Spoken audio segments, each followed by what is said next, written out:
आज का टॉपिक हमारा इंसर्शन सॉर्ट का है। इंसर्शन सॉर्ट की डिटेल्स हम देखेंगे। इंसर्शन सॉर्ट का एग्जाम्पल हम डिटेल से विद एग्जाम्पल इसे डिस्कस करना है और एक एग्जाम्पल एरे लेके इसकी डिटेल हमने डिस्कस करनी है कि इसमें किस तरह आइटरेशंस परफॉर्म होती हैं। ओवरऑल अगर आप सॉर्टिंग की एग्जाम्पल्स देखें तो अगर लाइब्रेरी में कुछ बुक्स पड़ी हुई हैं तो हम उन बुक्स को डिफरेंट वेज में सॉर्ट कर सकते हैं। हम टाइटल के अकॉर्डिंगली उसे सॉर्ट कर सकते हैं। हम उस बुक को एडिशन के अकॉर्डिंगली सॉर्ट कर सकते हैं। हम सॉर्ट कर सकते हैं इंडिविजुअल्स को हाइट्स के अकॉर्डिंगली। 7 to 8 इंडिविजुअल्स अगर हम लेते हैं और शॉर्ट टू लॉन्ग हाइट की तरफ हम चलें, फीट और इंचेस में बेसिकली हम सॉर्ट कर सकते हैं। हम मुख्तलिफ मूवीज को according to their names alphabetically sort कर सकते हैं।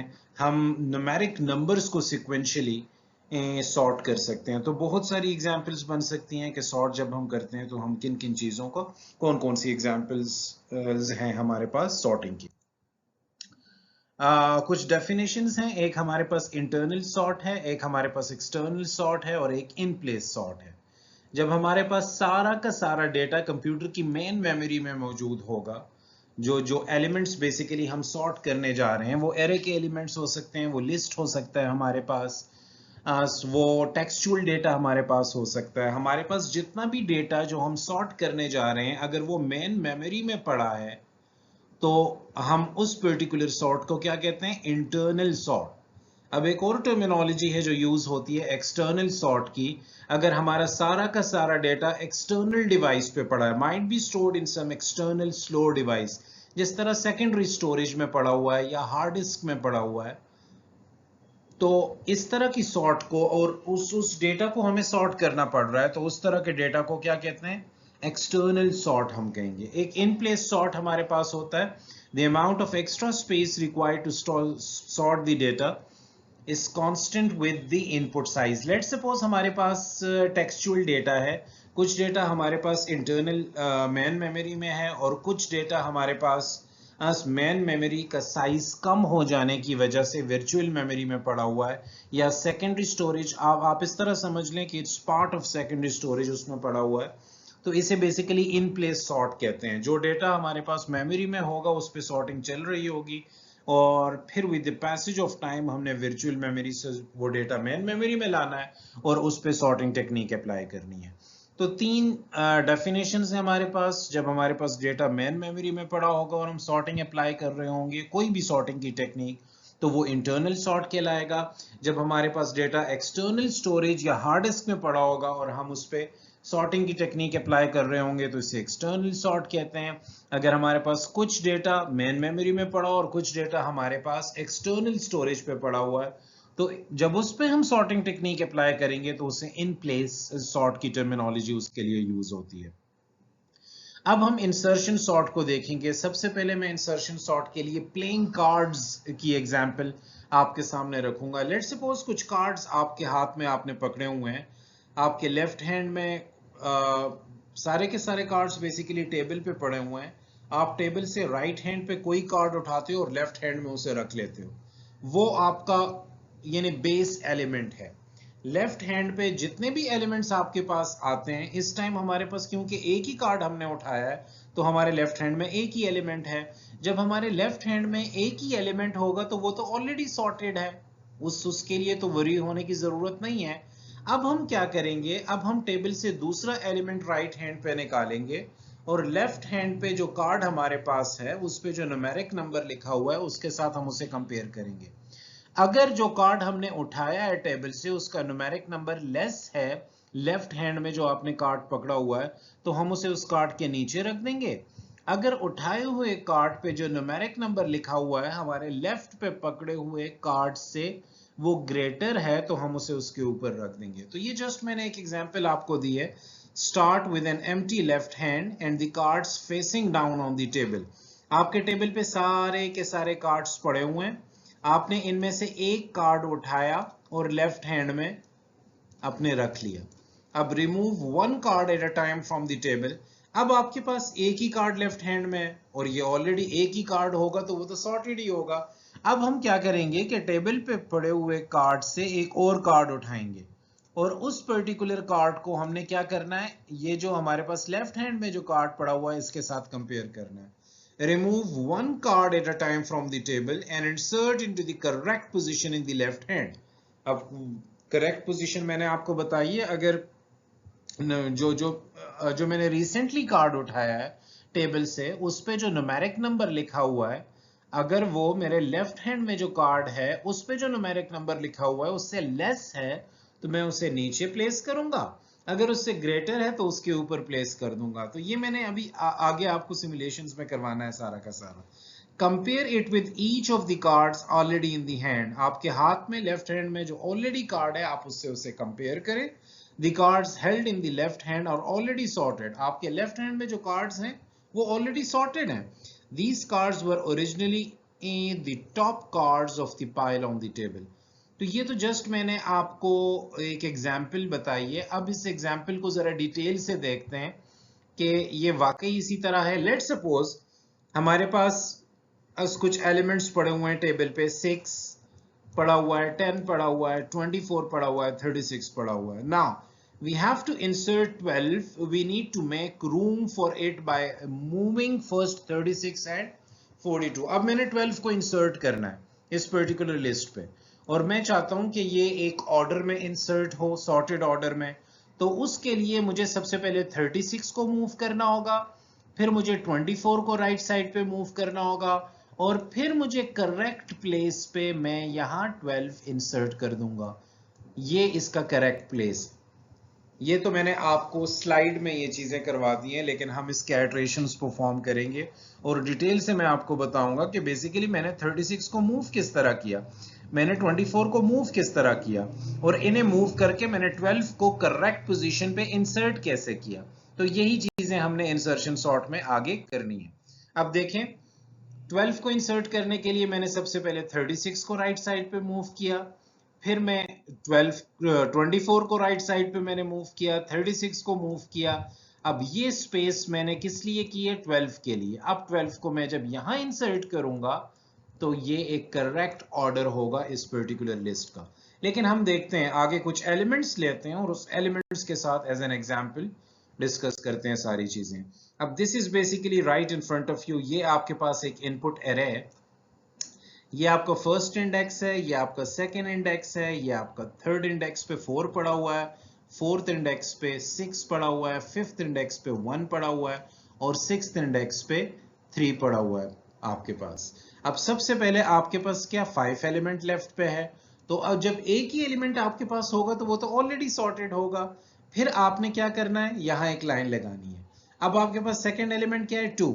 अब आपने इस 2 को इस 5 के साथ कंपेयर करना है, क्योंकि left hand side left hand पे आपके पास 5 है। आपने राइट हैंड साइड जो टेबल में आपके एलिमेंट्स पड़े हुए हैं वो कौन कौन से हैं, 2 है, 4 है, 6 है, 1 है और 3 है। उनमें से 2 सबसे पहले आपने उठाया और 5 के साथ कंपेयर किया। 2 क्योंकि लेस है बेसिकली 5 से, तो डेफिनेटली आपने इसे स्वैप करना है। 2 आपका फर्स्ट पोजीशन पे आ जाएगा और 5 आपका सेकंड पोजीशन पे आ जाएगा। देखें 2 अब फर्स्ट पोजीशन लेफ्ट सब एरे, 5 सेकंड पोजीशन। अब इसकी एक और प्रॉपर्टी है, जब इंसर्शन सॉर्ट आप करते रहेंगे ना तो आपके पास एक लेफ्ट सब एरे बनती जाएगी और एक राइट सब एरे बनती जाएगी। लेफ्ट सब एरे वो है जो मैंने आपको बताया था कार्ड्स मेरे लेफ्ट हैंड साइड में है, तो ये ऑलरेडी सॉर्टेड ऑर्डर में होगी। ये नहीं हो सकता कि ये सॉर्टेड ऑर्डर में ना हो। तो लेफ्ट सब एरे आपके पास सॉर्टेड ऑर्डर, हम आगे एग्जांपल भी करते हैं तो आपको अंदाजा हो जाएगा कि मैं क्यों कह रहा हूं कि लेफ्ट सब एरे पे जितने भी एलिमेंट्स होंगे वो सारे के सारे सॉर्टेड ऑर्डर में होंगे और राइट सब एरे आपके पास अनसॉर्टेड होगी, उसे आपने करना है। अब आपने 4 को सेकेंड आइटरेशन में पकड़ना, नेक्स्ट आइटरेशन में पकड़ना है। 4 को सबसे पहले जो एलिमेंट सेकेंड स्लॉट पे पड़ा हुआ है उसके साथ आप कंपेयर करेंगे। अगर ये 4 इस 5 से ग्रेटर हुआ फिर तो स्वैपिंग की जरूरत ही नहीं है, फिर तो 2 से कंपेयर करने की जरूरत ही नहीं है आपको। हाँ, अगर 4 5 से लेस हुआ जो कि इस केस में है, तो 4 को आप किस प्लेस कर दोगे, 5 की जगह। 5 को आप 4 की जगह पे ले आओगे और फिर आपने 4 को 2 से कंपेयर करना है, क्योंकि 4 ग्रेटर है 2 से, तो उसमें स्वैपिंग आपकी नहीं होगी। तो नेक्स्ट स्लाइड पे चलते हैं और पासेस में के अंदर मुख्तलिफ आइटरेशंस को देखते हैं। आपने सबसे पहले 5 आपके पास एक ही एलिमेंट है, जब एक ही एलिमेंट आपके पास लेफ्ट सब एरे में होगा तो वो तो ऑलरेडी सॉर्टेड है। सेकेंड आइट्रेशन में आपने 2 को 5 के साथ कंपेयर किया, क्योंकि 2 लेस है 5 से तो आपने 2 और 5 की स्वैपिंग कर दी। अब आपने यहाँ एक लाइन लगा देनी, एक लेफ्ट सब एरे बन रही है, एक राइट सब एरे। रेड लाइन के जरिए मैं लेफ्ट सब एरे और राइट सब एरे को डिफरेंशिएट कर रहा हूँ कि बेसिकली आप लेफ्ट पे देखें ये ऑलरेडी सॉर्टेड ऑर्डर में है और राइट साइड पे अनसॉर्टेड ऑर्डर। लेफ्ट पे देखें ये ऑलरेडी सॉर्टेड ऑर्डर में है। फिर आपने 4 को 5 के साथ कंपेयर किया, 4 क्योंकि लेस है 5 से तो स्वैपिंग हो जाएगी इसकी। फिर आपके पास लेफ्ट सब एरे क्या आई, 2 4 5 जो कि सॉर्टेड है। फिर आपने 6 को 5 के साथ कंपेयर किया, 6 क्योंकि ग्रेटर है 5 से तो स्वैपिंग की जरूरत ही नहीं है। और एक और बहुत इंपॉर्टेंट पॉइंट, जब आपके पास कोई ऐसा, अब इस केस में यहाँ 4 आया था ना, तो 4 को हमने 5 के साथ कंपेयर किया, क्योंकि 4 लेस है 5 से तो 4 को हम 5 की जगह पे ले आए और 5 को 4 की जगह पे। फिर 4 को हमने 2 से भी कंपेयर किया था, ये जहन में रखें, लेकिन स्वैपिंग नहीं हुई। उसकी वजह यह है कि 4 ऑलरेडी ग्रेटर देन 2 है। अब यहां सिचुएशन ये है कि हम 6 को कंपेयर कर रहे हैं। जब हम 6 को 5 के साथ कंपेयर करेंगे तो 6 ऑलरेडी ग्रेटर देन 5 है। अब 6 को 4 के साथ कंपेयर करने की जरूरत नहीं है, 6 को 2 के साथ कंपेयर करने की जरूरत नहीं है, क्योंकि 6 ऑलरेडी ग्रेटर 5 है। और हम ये बता चुके हैं कि लेफ्ट सब एरे मेरे पास सॉर्टेड ऑर्डर में होती है, तो लेफ्ट सब एरे का जो लास्ट एलिमेंट है जो कि इस केस में 5 है, वो हमेशा ग्रेटर होगा लेफ्ट के एलिमेंट से, 4 और 2 से। तो फिर हमें इस केस में जब हमारे पास कोई ऐसा एलिमेंट आ जाए जो कि ग्रेटर देन 5 हो, मीन के 5 नहीं, जो कि ग्रेटर देन यहाँ पे जो एलिमेंट पड़ा हो उससे हो, तो फिर मुझे नीचे वाले एलिमेंट्स के साथ कंपैरिजन की जरूरत नहीं है। तो 6 क्योंकि ग्रेटर देन 5 है तो यहाँ कोई भी स्वैपिंग नहीं होगी। अब हमारे पास लेफ्ट सब एरे देखें, ये ऑलरेडी सॉर्टेड है। अब देखें, अब मल्टीपल आइट्रेशंस मुझे परफॉर्म करनी पड़ेंगी। देखें, मैं 1 को 6 के साथ कंपेयर करूंगा, क्योंकि 1 लेस है तो 1 यहाँ आ जाएगा और 6 यहाँ आ जाएगा। फिर मैं 1 को 5 के साथ कंपेयर करूंगा, 1 यहाँ आ जाएगा और 5 यहाँ आ जाएगा। फिर मैं 1 को 4 के साथ कंपेयर करूंगा, 1 यहाँ आ जाएगा और 4 यहाँ आ जाएगा। फिर मैं 1 को 2 के साथ कंपेयर करूंगा, क्योंकि 1 इज लेस देन 2 तो 1 यहाँ पे आपके पास आ जाएगा और 2 यहाँ पे आ जाएगा। तो एक पास के अंदर देखें आपको किस तरह मल्टीपल आइट्रेशंस परफॉर्म करनी पड़ रही हैं। अब लेफ्ट साइड पे देखें, लेफ्ट सब एरे आपके पास ऑलरेडी सॉर्टेड है। अब आपने 3 को 6 के साथ कंपेयर करना है। जब 3 को 6 के साथ कंपेयर करना है तो 6 इधर आपका आ जाएगा। फिर 3 को आप 5 के साथ कंपेयर करेंगे, फिर 5 इधर आ जाएगा। फिर 3 को आप 4 के साथ कंपेयर करेंगे, 4 इधर आ जाएगा और यहाँ 3 आ जाएगा। तो अब देखें आपके पास एज अ होल एरे आपके पास सॉर्टेड ऑर्डर में है। तो होपफुली इस एग्जाम्पल के जरिए आप समझ गए होंगे कि इंसर्शन सॉर्ट में एलिमेंट्स को हमने किस तरह उसकी सॉर्टिंग करनी है। नाउ यहाँ कुछ एग्जाम्पल के जरिए देखें, वो सारी की सारी स्वैपिंग मैंने आपको करवाई है कि किस तरह 1 बाय 1 बेसिकली ये कंपैरिजन हो रहा है। तो जब आप गो थ्रू करेंगे इस पर्टिकुलर रिकॉर्डिंग्स को तो आपको ऑलरेडी समझ आ जाएगी। Now move towards the algorithm of insertion sort, इसका सब एल्गोरिथम आपके सामने रखा गया है। अब देखें यहाँ बहुत सिंपल आइट्रेशंस हैं।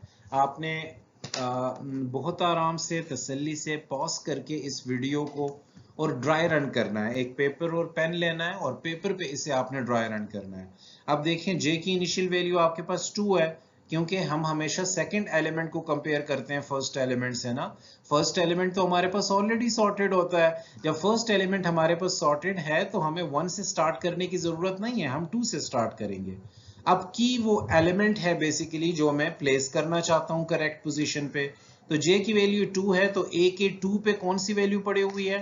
बेस्ट ये होगा कि मैं यहाँ कुछ एलिमेंट्स लिख दूं, 5 हो गया, 2 हो गया, तो हम इजीली उसे सॉर्टिंग कर सकेंगे। 4 हो गया, 6 हो गया, 1 हो गया, वही एलिमेंट है जो पीछे पड़ा हुआ। मैं यहाँ कलर कॉम्बिनेशन चेंज करके, ये फर्स्ट इंडेक्स पे पड़ा हुआ है, ये सेकंड इंडेक्स पे है, ये थर्ड इंडेक्स पे 4 एलिमेंट पड़ा हुआ है, फोर्थ इंडेक्स पे मेरे पास 6 है, फिफ्थ इंडेक्स पे मेरे पास 1 पड़ा हुआ है और सिक्स्थ इंडेक्स पे मेरे पास 3 पड़ा हुआ है। अब ये मैंने ब्लू में बेसिकली इंडेक्सेस लिखे हैं और रेड में वो कंटेंट्स हैं जो बेसिकली इन इंडेक्सेस पे पड़े हुए हैं। जे की इनिशियल वैल्यू 2 होगी, ए के 2 पे कौन सा एलिमेंट पड़ा हुआ है? 2 एलिमेंट पड़ा हुआ है, तो की में क्या हम रखेंगे 2। तो ये चीज आपने, मैं साथ साथ इसलिए लिख रहा हूं ताकि आप आइट्रेशंस कर सकें, ठीक है। Insert A J into the sorted area, तो ये जस्ट एक कमेंट्स हैं जो आपके लिए मैंने लिखे हैं ताकि आप समझ सको कि हम करने क्या लगे हैं। तो मेरे पास की वैल्यू इस टाइम पे क्या है 2, ये आपने जहन में रखनी है ना। आई की वैल्यू आई जे माइनस 1 के बराबर होगा, जे की वैल्यू क्योंकि 2 है तो 2 माइनस 1 1 हो जाएगा, तो आई की वैल्यू आपके पास क्या होगी 1। कंट्रोल आपका वाइल लूप पे आ जाएगा। क्या 1 इज ग्रेटर देन 0 है? बिल्कुल है। आपको एंड ऑपरेशन नजर आ रहा है, एंड ऑपरेशन के लिए दोनों कंडीशन ट्रू होनी चाहिए। आई की वैल्यू 1 है तो ए के 1 पे क्या पड़ा हुआ है 5। क्या 5 इज ग्रेटर देन की वैल्यू क्या है 2? क्या 5 इज ग्रेटर देन 2 है? बिल्कुल है। इसका मतलब है दोनों 1 इज ग्रेटर देन 0 और 5 इज ग्रेटर देन 2, दोनों कंडीशंस मेरे पास ट्रू हो गई हैं, तो कंट्रोल कहां आ जाएगा? इस पर्टिकुलर इंस्ट्रक्शन पे आ जाएगा। अब आपने a के i पे जो वैल्यू पड़ी है वो a के i प्लस 1 को असाइन करनी है। i की वैल्यू 1 है, a के 1 पे क्या पड़ा हुआ है 5 और a के i प्लस 1 को आपने 5 असाइन कर देना है, तो यहां मेरे पास अब क्या होगा 5 बेसिकली कहां आ जाएगा? यहां आ जाएगा। ये चीज आपने जहन में रखनी है। नाउ नेक्स्ट इंस्ट्रक्शन पे आप जाओगे और i की वैल्यू क्या है 1, 1 माइनस 1 0, तो अपडेटेड वैल्यू i की क्या हो जाएगी 0, ये आपने जहन में रखना है। अब आप वाइल लूप से निकल नहीं सकते इस तरह जब तक वाइल लूप की कंडीशन फॉल्स नहीं हुई। i की वैल्यू 0 हो गई है, दोबारा आप वाइल के लूप पे आओगे, वाइल के लूप में कंडीशन चेक होगी, क्या 0 इज ग्रेटर देन 0 है? 0 ग्रेटर देन 0 नहीं है, तो ये कंडीशन फॉल्स हो जाएगी।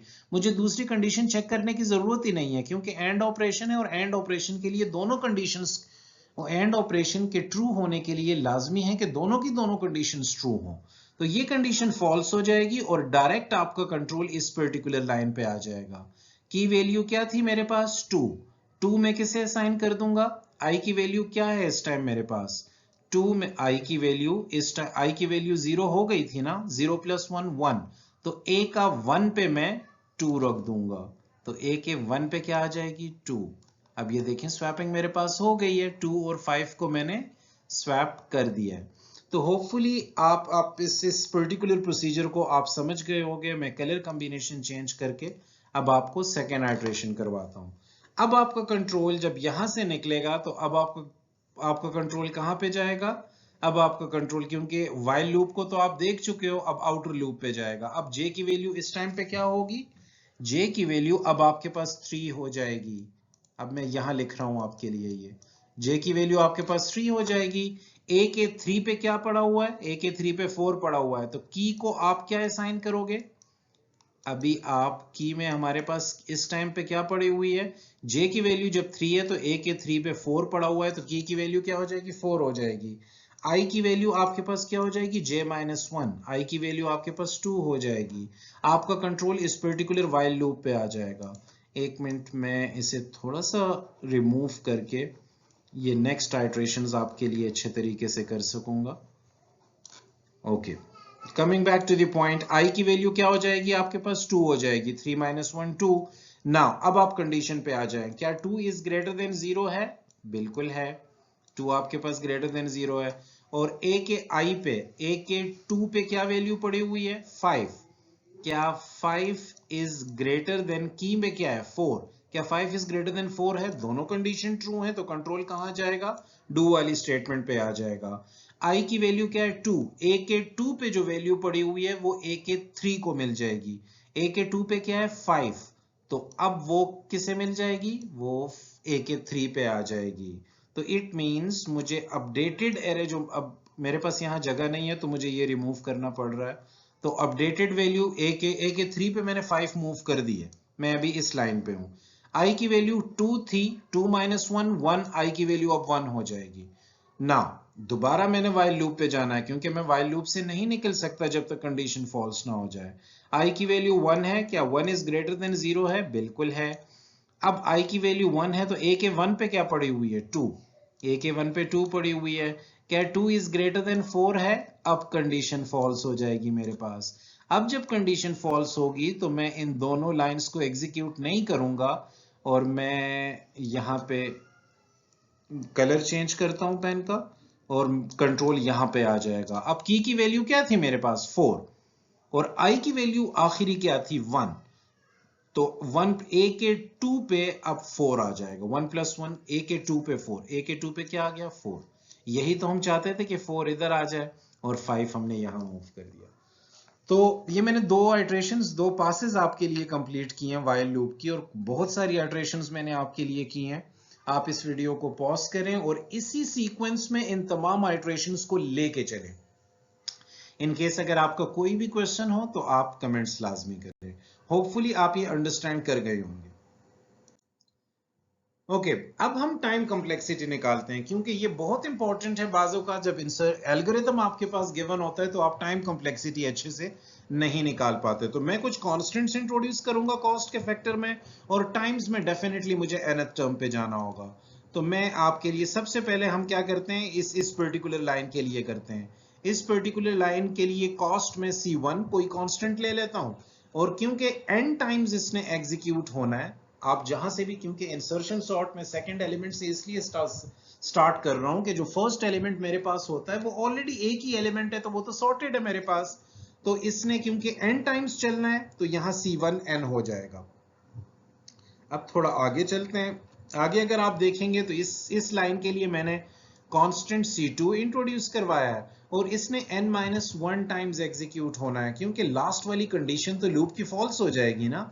जब लास्ट वाली कंडीशन फॉल्स होगी तो इसने एक कम एग्जीक्यूट होना है इस पर्टिकुलर, तो ये C2 n-1 हो जाएगा।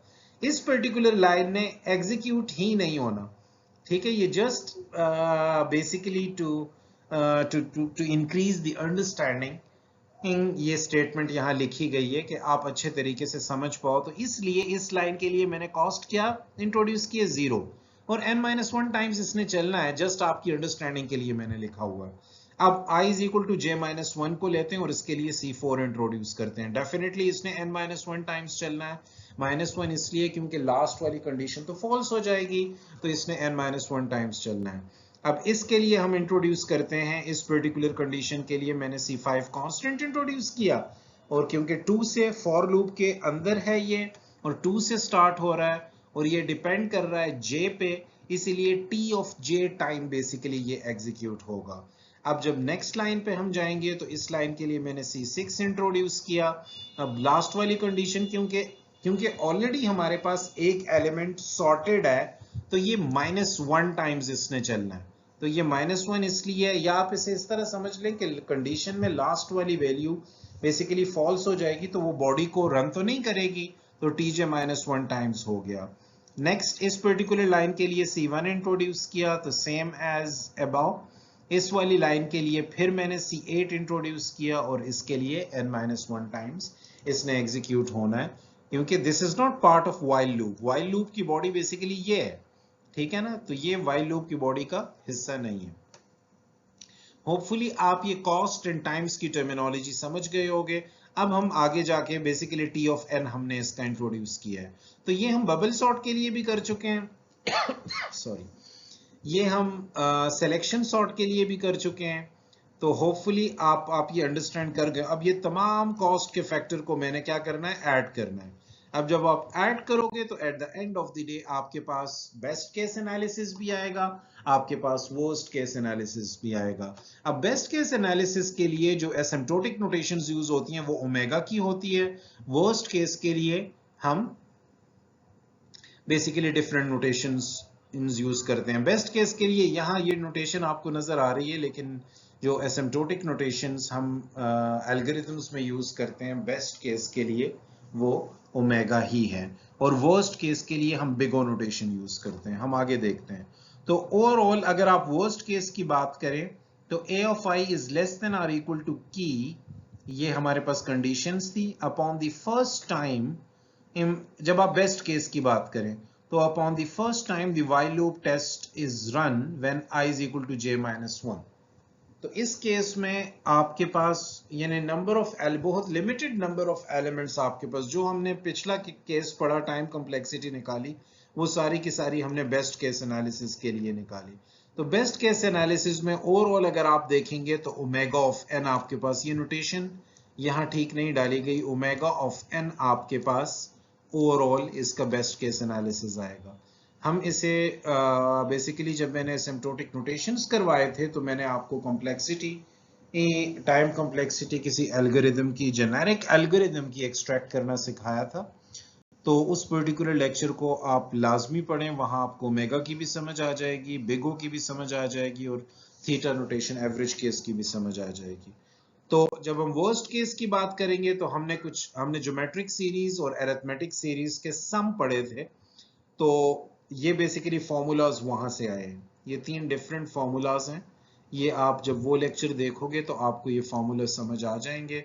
जब आप sigma j is equal to 1 to n j का सम लेते हैं तो n into n plus 1 divided by 2 आता है।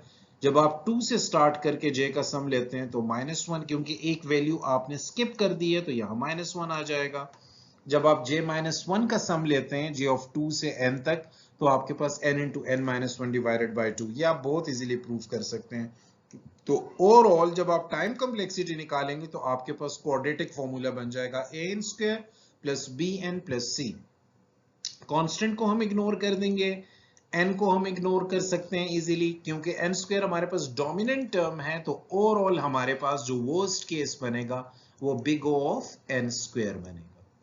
तो होपफुली आप ये वर्स्ट केस एनालिसिस और बेस्ट केस एनालिसिस को अच्छे तरीके से समझ गए होंगे। ओवरऑल जब हम एडवांटेजेस बेसिकली इंसर्शन सॉर्ट की, good running time for almost sorted. अगर हमारे पास एक ऐसी एरे है जो ऑलमोस्ट 99% सॉर्टेड है, ठीक है, तो हमारे पास एडवांटेज बेस्ट केस हमारे पास निकलता है। डिसएडवांटेज ये है कि जब मैक्सिमम नंबर ऑफ एलिमेंट्स हमारे पास आउट ऑफ ऑर्डर पड़े हों तो बिग ऑफ n स्क्वायर हमारे पास वर्स्ट केस उसका निकलता है। और एवरेज केस की जब बात की जाए तो it's nearly equal to n square divided by 2। तो होपफुली आप इंसर्शन सॉर्ट को अच्छे तरीके से समझ गए होंगे। इन केस अगर कोई भी क्वेश्चन आपका हो तो आप कमेंट्स कर सकते हैं।